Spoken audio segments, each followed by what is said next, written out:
UST has depegged from the US dollar. Crypto markets are crashing. Fear is in the air and there's no telling how low it can go. How did this happen? Was it a coordinated attack? What happens next for UST and crypto? All this and more coming up on this edition of Crypto News.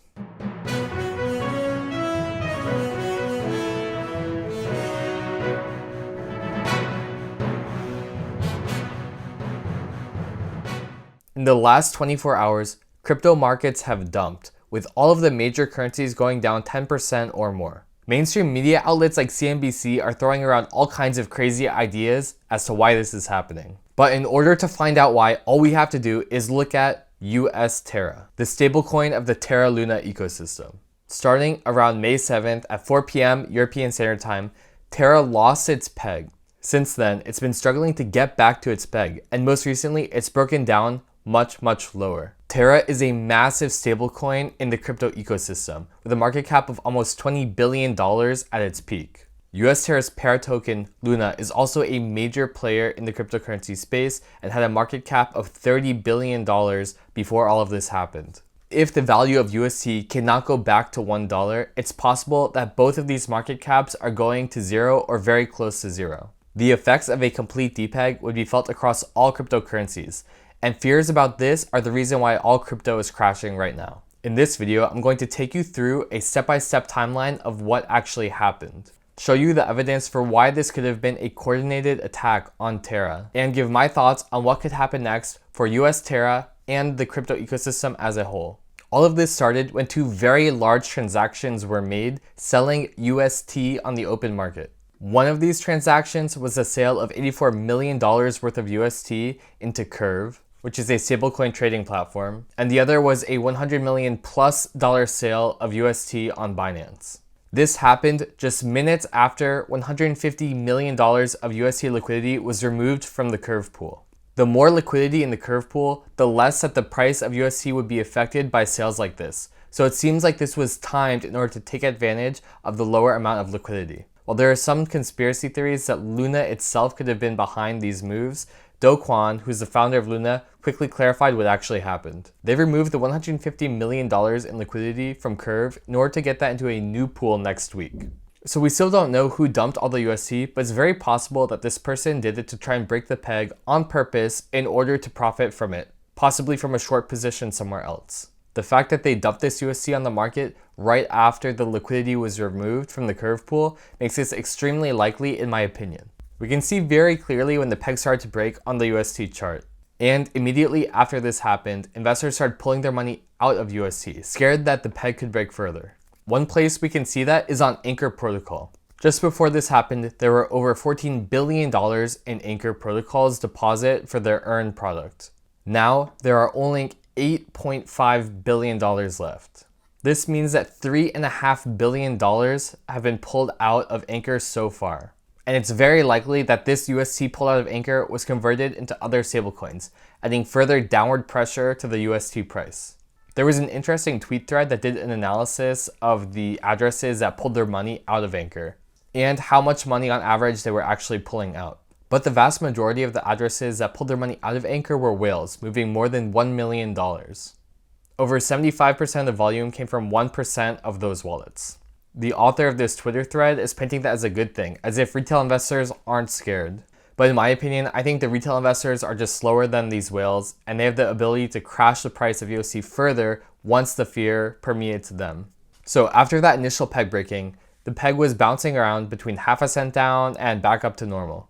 There was a lot of speculation that Jump Capital, which is a big crypto VC with major Terra bags, was selling Ethereum on the market and using that to buy UST in order to pump up the price.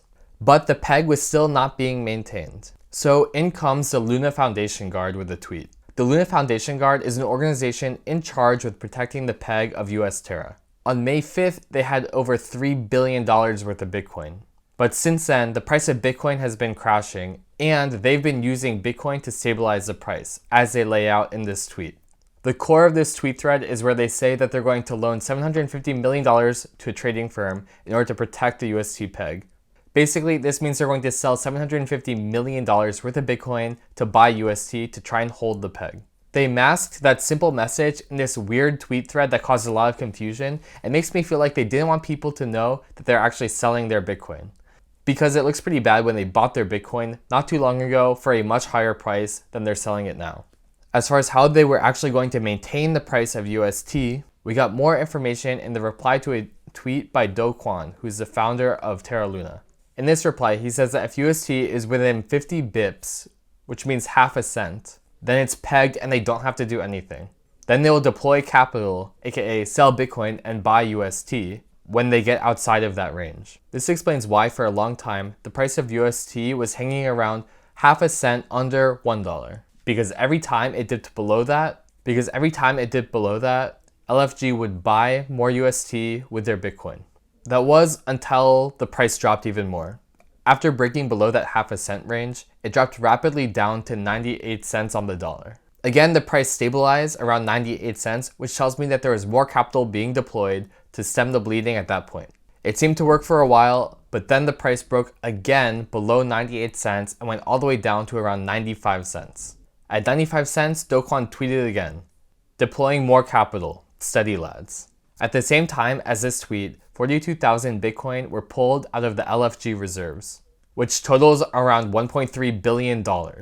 It's likely that they're going to use this money to try and stem the bleeding. This tells me that they had burned through that $750 million that they had initially allotted to maintain the peg, and now they're going to use this $1.3 billion to try and protect it even more.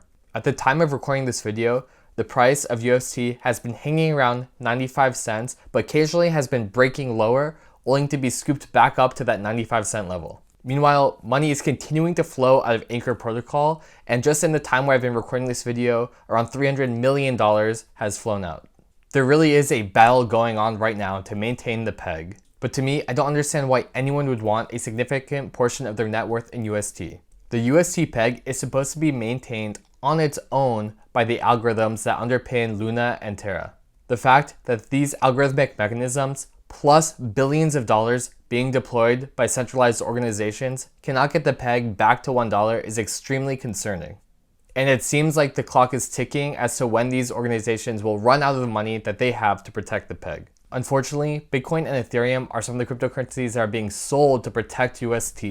And this whole fiasco is dragging the entire crypto market down. A lot of people seem to be confident that the peg will return to normal levels soon, and the system is just working itself out. But if these funds run out of money and the peg breaks lower, there's no telling how low it could go in the contagion that follows. Even if the chances are small, UST going to zero is a possible outcome. It sucks to make a video that's all about doom and gloom, but all I can say is that if it does go to zero, that's a great time to buy more stable cryptocurrencies like Ethereum. If you have any questions, leave them in the comments below and I'll do my best to answer. I'm going to be following the situation closely, so if you want updates, hit subscribe.